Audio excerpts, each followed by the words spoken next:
Hi, I'm Irlam from the Victorian Gay and Lesbian Rights Lobby. We're at Hares and Hyenas, thanks to starobserver.com.au, pridetv.com.au and your lobby. Today we're going to be talking about the improved recognition of same-sex relationships, and with us to discuss this issue are 4 candidates from 4 different parties. Sean Mulcahy, the Greens candidate for Bentley. Ed Huntingford, the Liberal candidate for Melbourne. Hi, I'm Harriet Shing. I'm a candidate for the Upper House for the Eastern Victoria region for Labor. Hi, I'm Fiona Patton and I'm the Sex Candidate Party for the Upper House of Northern Metro. So Victoria currently has a relationship register. We recognise domestic partnerships. It's not necessarily a federal versus state issue when it comes to same-sex marriage. But there's a couple of things we need to do to fix this up. You know, we're still seeing same-sex partners not appearing on death certificates in some cases.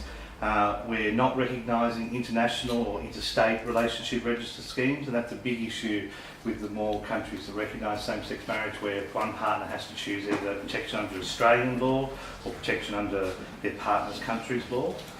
What are your parties going to be able to do about this? Sean? Well, I remember what it was like in 2004 when the Liberal government and the Labor opposition amended the Federal Marriage Act to exclude same-sex couples. And it felt awful. It felt devastating.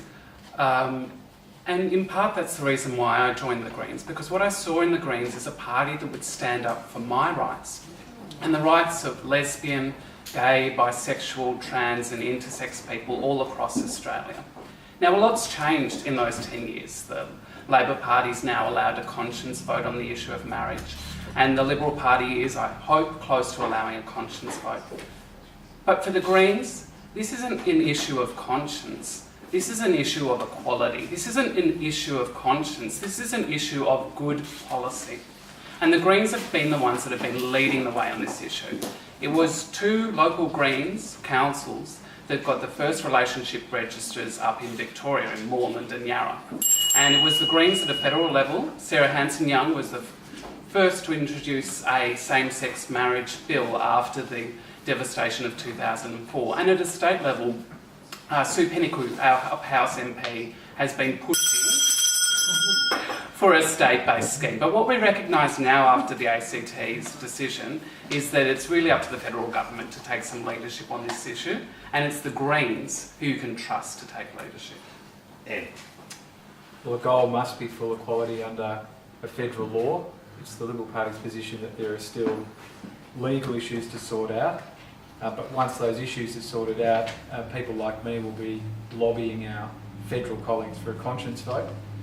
We've got to sort out the issues with births, deaths and marriages in relation to treatment of divorce and overseas relationships, and that's our view.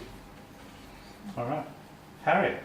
Labor's committed to a review of the Births, Deaths and Marriages Act in relation to the way in which it operates to entrench or to further discrimination for same-sex couples in very loving and very stable and very long-term and often extremely boring relationships that also deserve exactly the same validation as everybody else.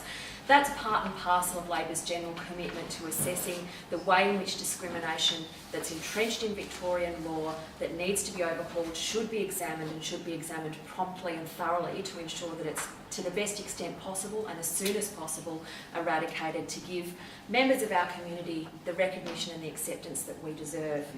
We'll also amend the Relationships Act 2008 so that there is only a requirement for one person in that relationship to have a nexus with the state of Victoria in order for that relationship to be recognised. And there'll be mutual recognition of overseas and interstate unions that also fall within the scope and the contemplation of the Relationships Act itself. Yeah. We've got the one premise that has been number one of our policies since we were developed, that to ensure that no law discriminates against our community. And this is obviously the same-sex marriage debate has really highlighted how ingrained that discrimination is, and that morality that causes this sort of visceral clutch with so many of our politicians.